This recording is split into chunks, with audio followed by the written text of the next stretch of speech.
Here we go. It's Tuesday morning. Hi, everyone. I'm Jason DeRusha. Welcome to the CBSN Minnesota Morning Update. I missed you yesterday. I'm just kidding. I was sleeping. It was nice. Try it. How about some weather? It's cold. It was cold yesterday. It's still cold. There it is. It's not that cold, like it's appropriately cold. I never quite know how to talk about this sort of weather on the air, right? Like it's about average. But average, the last week of January, is cold. It's going to be below zero tonight, but you'll be asleep, so it's fine. Don't go outside in the middle of the night. It'll be cold. Some snow maybe this weekend. Things will warm up Thursday, Friday. Great Northern Festival. It's a great celebration of art and creativity outdoors. That gets started on Wednesday night, a little preview, and then Thursday night, all sorts of fun outdoor stuff going on. So a little snow maybe Saturday, Sunday with warmish weather, 28, 32. That'll be good. All right, let's talk about this. This is the week, I think, where some of us start to, you think about the fact the pandemic has been going on since March. So we're closing in on 10 months of this. Many of us have been locked down, not really taking much of a vacation. Today is National Plan for Vacation Day. And you can't deny a national day. It's a national day. You got to do it. So what are you planning? They do this on the last Tuesday of January. U.S. Travel Association says 63% of Americans say they desperately need a vacation. Clearly, they've been polling my wife, who is just about to jump out of our house and go anywhere. So we wonder how you're feeling about travel. Are you ready for a trip? Where would you go? Are you planning an upcoming trip? Let us know where. We've been looking at options for spring break to see if there's somewhere we could go safely. So leave a comment on Facebook. The WCCO TV page will be the best spot. We'll read through some of those in just a minute. You may be watching this on WCCO this morning or on my Facebook page, so we appreciate you hanging out with us today. Minnesotans who are 65 and older have been queued up at their computers since 5 this morning because it's a chance. I mean, who doesn't like a lottery? And when the prize is getting a vaccine for COVID-19, that's a pretty good one. This is a pilot program, right? So on the one hand, it's a little frustrating. There are only 6,000 shots that are going to be available. This online lottery opened at 5 this morning. It's open for 24 hours, so you have till 5 tomorrow morning. Very limited supply. Last time around, it's kind of a free-for-all, right? Because thousands were trying to sign up at once. It was just a mess.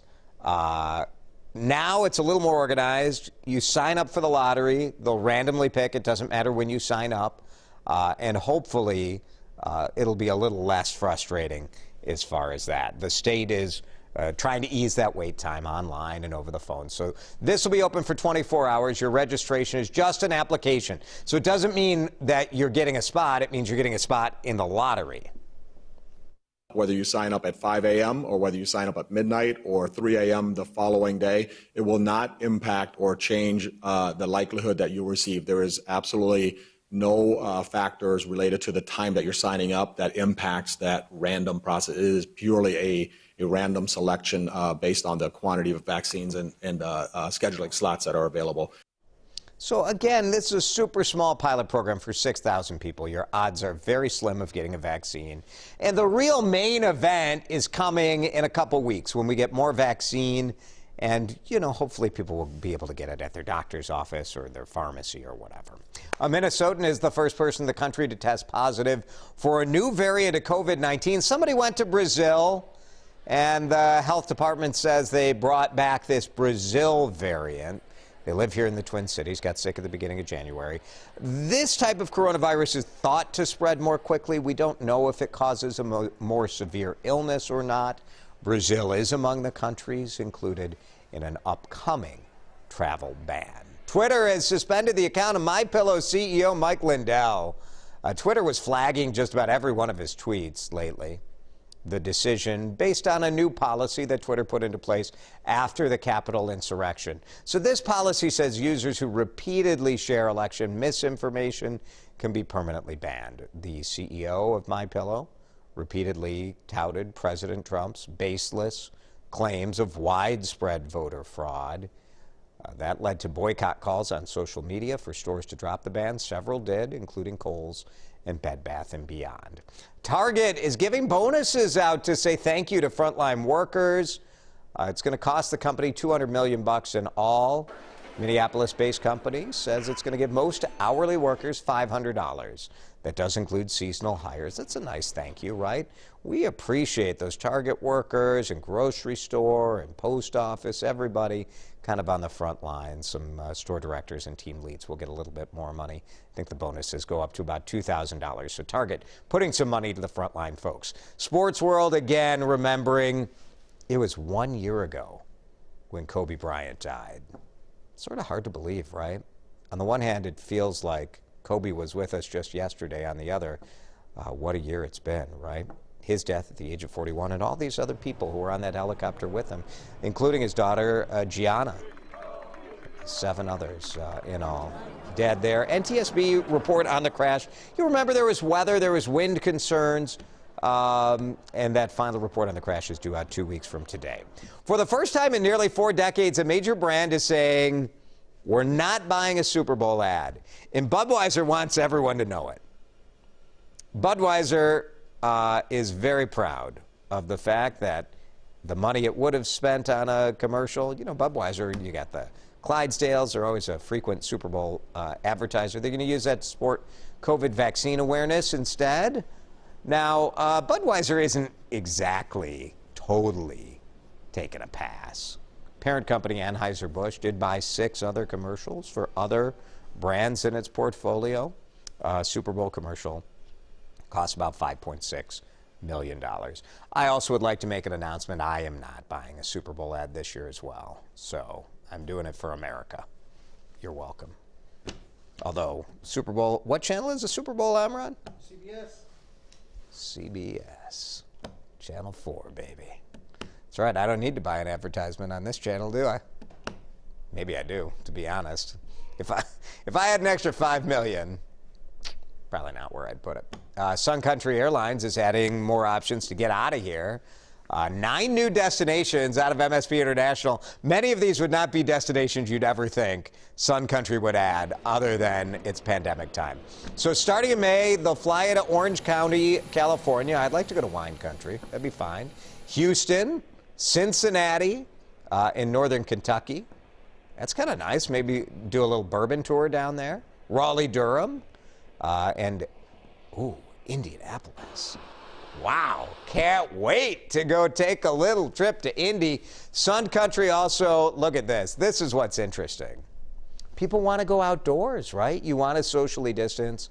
You want to go to nature. So Glacier Park, Montana, Jackson Hole, Wyoming. And I'd love to go to Alaska, Fairbanks, Alaska on the list. All of these start in May. So you got to wait till May, but tickets are on sale now. Minnesota's most famous sled dog race is happening along the North Shore this week. What's not happening, of course, in-person spectators. John Bear Grease Sled Dog Marathon usually attracts thousands. Look at the crowds here. Race starts in Duluth, finishes in Grand Portage.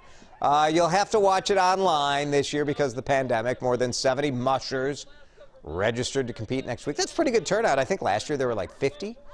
So 70 is great. All the humans will be required to wear a mask. All right, it's National Plan for Vacation today. Where are you guys going to fly me? Who's offering up your vacation home for the DeRushas to come stay in for? Let's see what people have to say. What do we got? Here's John. Our kids have 2 summer birthdays, so we're planning a family trip between their birthdays. That's pretty cool. Rent an RV and do some less crowded things in the Dells. It's actually great natural beauty in the Wisconsin Dells. Once you get off of like the crazy street with like the Ripley's Believe It or Not and all that nonsense. Maggie May, I'm looking forward to seeing family in New Jersey when the pandemic is over. The Garden State, beautiful New Jersey. A lot of people don't know how nice Jersey is when you get out of Newark. Annette Wayne, nope, staying home till I get my vaccination.